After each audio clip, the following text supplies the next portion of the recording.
చాలా రోజుల తర్వాత ఇప్పి చేస్తున్నాను. మా పాపకి చాలా అంటే చాలా ఇష్టం. అందుకని ముఖం అంతగా వెలిగిపోతుంది. మీ అందరికీ ఒకసారి హాయ్ చెప్పమని అడిగితే నవ్వుతుంది. ముందు ఇప్పి, మ్యాగీ వీటిని ఎక్కువగా చేసేదాన్ని. కాకపోతే మా పాపకి మొత్తం అదే అలవాటయిపోయింది. అన్నం తినమంటే చాలు నాకు మ్యాగీ కావాలని ఏడుస్తుండే. అందుకని మొత్తానికి చేయడమే మానేశాను. ఇప్పుడైతే 3-4 మంత్స్‌కి ఒకసారి చేస్తున్నాను. అప్పుడు వారంలో ఒక్కసారైనా 2 సార్లైనా చేసేదాన్ని.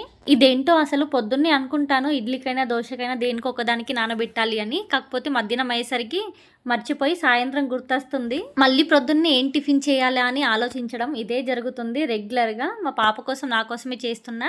మా హస్బెండ్ అయితే పొద్దున్నే డ్యూటీకెళ్ళిపోయారు. మా పాప ఈ ఇప్పి తిని మమ్మీ సూపర్ అయిందని చెప్తుంది. ఎంత సంతోషంగా అనిపించిందో నాకసలు.